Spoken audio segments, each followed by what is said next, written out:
Hai semuanya, aku Sametro Edison, ini Makaroni, dan kalian lagi nonton Walking with Reptiles.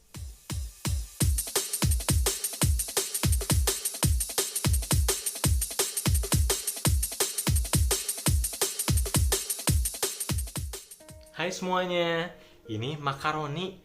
Dia itu adalah short-tail python. Dia baru datang ke aku beberapa hari kemarin, tapi saat aku menerima dia, ternyata keadaannya dia itu dalam keadaan dehidrasi atau kekurangan cairan. Seperti kita tahu ya, cairan itu kan penting banget perannya buat semua makhluk hidup ya. Dan kalau kurang cairan atau dehidrasi, itu bisa sakit. Dan pada reptil, kalau ini lama prosesnya dan tidak ditreatment, bisa menyebabkan kematian.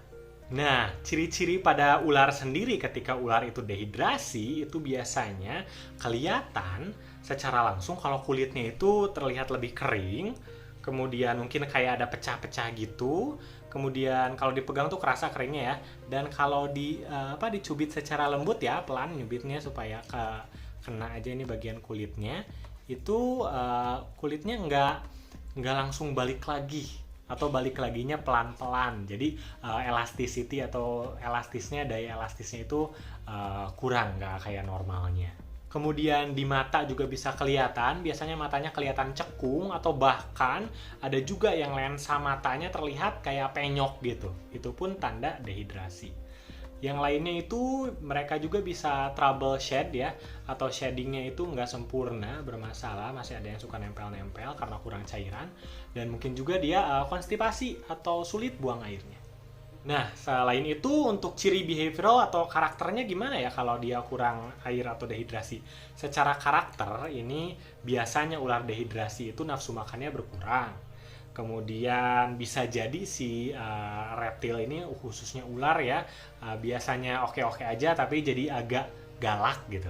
Dan kalau di enclosure-nya ada water bowl, biasanya dia menghabiskan waktu yang sangat lama sekali di water bowl. Itu ada indikasi lain juga sih apabila lama di water bowl, tapi salah satunya adalah dehidrasi. Nah, untuk treatment sendiri gimana sih untuk dehidrasi? Dehidrasi itu sebetulnya dibagi jadi dua, ada dehidrasi ringan dan ada dehidrasi berat.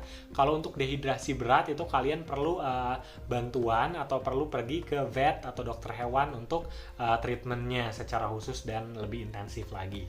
Tapi kalau itu masih masuk ke dehidrasi ringan, itu kalian bisa lakukan treatment sendiri di rumah. Caranya gampang banget, simple banget. Itu kalian tinggal siapkan tub atau kontainer untuk ular kalian. Kemudian kalian isi air hangat, jangan terlalu panas, air hangatnya hangat kuku aja. Dan rendam selama 20 menit lah kurang lebih, 10-15 bisa, tapi kurang lebih 20 menit lah, itu bagus untuk ular kalian. Jadi kita akan merendam ular ini dengan tujuan untuk merehidrasi atau memberikan dia asupan cairan supaya dia lebih supaya dia terasupi cairannya secara cukup. Karena kalau ular kayak dipong ini yang berasal dari tempat yang lembab, dia kan di hutan Kalimantan ya, kalau ini Borneo Shorttail, itu di humidity sekitar 75%, jadi dia jarang mau minum karena biasanya si prey itemnya itu kayak tikus yang di sana udah kena air hujan atau habis dari sungai, jadi udah basah gitu. Kemudian dari udara yang lembab dan dari hujan juga, jadi banyak asupan airnya, jadi biasanya dia jarang minum. Oh iya, inget prey item tadi untuk yang ular dehidrasi, itu bisa juga kalian saat memberi makan, tikusnya bisa kalian basahi dulu dengan air, atau kalian kayak banjur atau rendam dulu dengan air, sehingga bisa nambah asupan air, walaupun ini nggak membantu yang besar banget, tapi setidaknya bisa membantu sedikitnya asupan cairan ke ular kalian.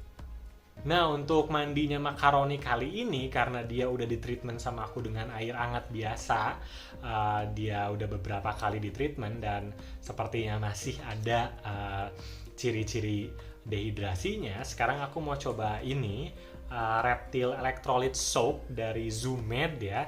Ini ukuran yang kecilnya, sebetulnya ada ukuran yang lebih besarnya, dan ini memang didesain khusus untuk reptil. Only for reptiles ya, jadi nggak bisa dipakai yang lain. nggak bisa buat amphibian, ikan, atau spesies lainnya. Nah, di sini katanya caranya adalah masukkan 5 cc produk ini ke dalam sekitar 4 liter air ya. 4 liter air hangat dan dilarutkan. Jadi 4 liter itu untuk takaran mudahnya kalian bisa pakai botol air mineral yang 1,5 liter itu ya, sekitar 2,5 botol berarti untuk 4 liter itu. Dan di sini sih katanya disediain sendok scoopnya, tapi aku nggak dapet, jadi aku pakai sendok teh aja karena 1 sendok teh pun sama 5 cc atau 5 mili ya. Untuk kedalaman airnya sendiri jangan sampai terlalu dalam karena ularnya bisa tenggelam kalau terlalu dalam. Jadi cukup sampai bagian badan agak ke atas gitu sedikit. Kalian dicek aja, yang penting ularnya kepalanya masih bisa ke atas untuk bernafas. Nah, untuk airnya sendiri tadi kayak kata aku bilang, jangan terlalu panas, itu sekitar 27 derajat Celcius sampai 29 derajat Celcius lah. Hangat-hangat kuku gitu ya.